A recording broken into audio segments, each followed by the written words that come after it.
देखिए, India semiconductor की दुनिया में एक बहुत बड़ा दांव खेल रहा है। और ये सिर्फ कोई इंडस्ट्रियल पॉलिसी नहीं है, बल्कि ये इन्वेस्टर्स और फाउंडर्स के लिए एक जनरेशन डिफाइनिंग अपॉर्चुनिटी है।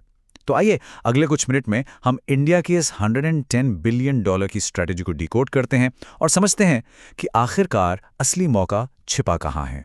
तो सबसे पहले इस नंबर पर गौर कीजिए, $110 बिलियन।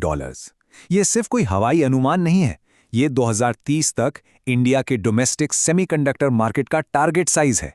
इन्वेस्टर्स के लिए ये नंबर साफ साफ बताता है कि अपॉर्चुनिटी कितनी बड़ी है, मतलब स्केल कितना विशाल है। और ये ग्रोथ कोई सीधी लकीर नहीं है।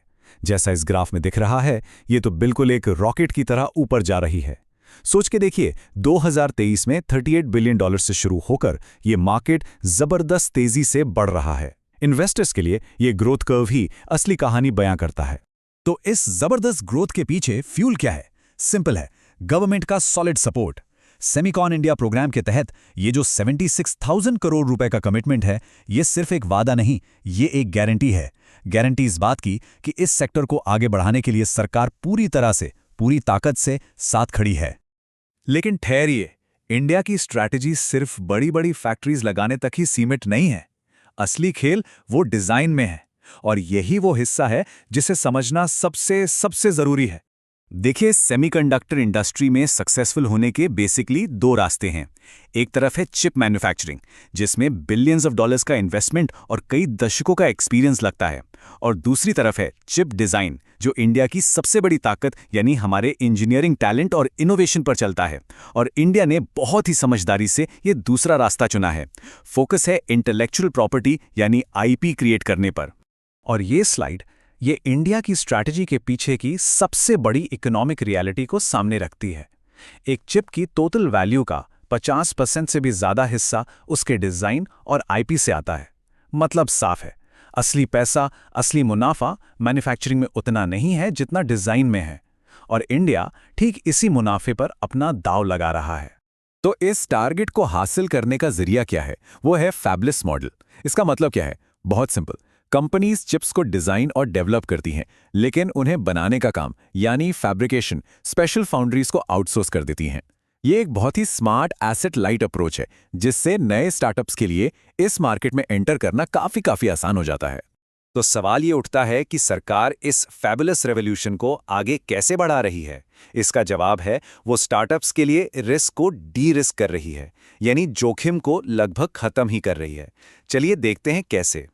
इस पूरी स्ट्रैटेजी की जो नींव है, जो इसका दिल है, वो है डिजाइन्ड लिंक्ड इंसेंटिव स्कीम यानी डीएलआई स्कीम। यही वो सबसे इंपॉर्टेंट टूल है जिसके जरिए डोमेस्टिक चिप डिजाइन इंडस्ट्री को खड़ा किया जा रहा है। तो ये डीएलआई स्कीम आखिर काम कैसे करती है? इसके दो मेन हिस्से हैं। एक डायरेक्ट फाइनेंशियल सपोर्ट और दूसरा इंफ्रास्ट्रक्चर सपोर्ट, जो मिलता है चिप इन सेंटर के जरिए। अब आगे देखते हैं कि ये दोनों चीजें मिलकर फाउंडर्स के लिए मार्केट में एंट्री को कितना आसान बना देती हैं।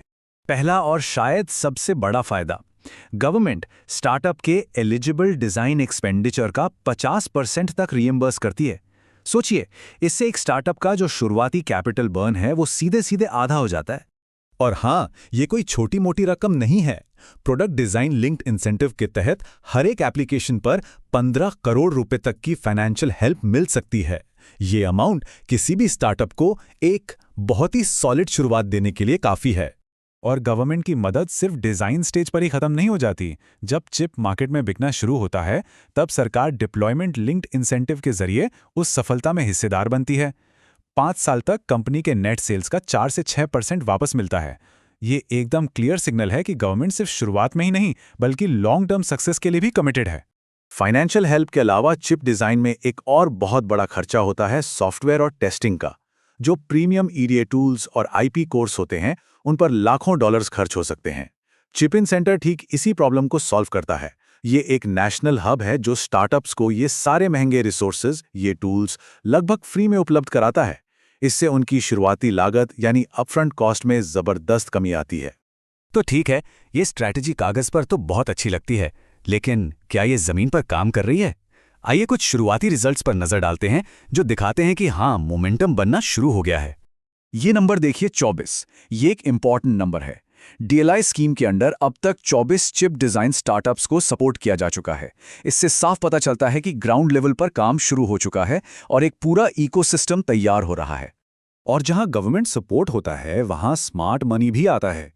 डीएलआई बैक्ड इन्हीं स्टार्टअप्स ने वेंचर कैपिटल से 430 करोड़ रुपए से ज्यादा की फंडिंग उठाई है। ये इस बात का पक्का सबूत है कि प्राइवेट इन्वेस्टर्स भी इस डी रिस्क मॉडल में एक बहुत बड़ा मौका देख रहे हैं। और आखिर में किसी भी इंडस्ट्री को चलाने के लिए सबसे जरूरी चीज क्या होती है? टैलेंट। चिप्स टू स्टार्टअप जैसे प्रोग्राम्स के जरिए 85,000 से ज्यादा industry ready semiconductor design professionals का एक विशाल टैलेंट पूल तैयार किया जा रहा है। और ये समझना ज़रूरी है कि ये कोई शॉर्ट टर्म प्लान नहीं है। ये एक पूरे दशक का एक बहुत ही एम्बिशियस रोड मैप है। इस रोड मैप को देखिए। 2029 तक टारगेट है डोमेस्टिक ज़रूरतों को पूरा करना, 2032 तक ताइवान और साउथ कोरिया जैसी कैपेबिलिटीज़ हासिल करना और 2035 तक दुनिया के टॉप सेमीकंडक्टर देशों में शामिल होना। ये जो विजन है, ये इस अपॉर्चुनिटी को और भी कई गुना बड़ा बना देता है। तो आखिरी सवाल ये है, सरकार ने मैदान तैयार कर दिया है, रिस्क कम कर दिया है और टैलेंट का पूल भी बना दिया है। तो क्या इंडिया का डिजाइन सेक्टर अगला ग्लोबल चिप लीडर बनने के लिए तैयार है? सारे संकेत तो इसी तरफ इशारा कर रहे हैं।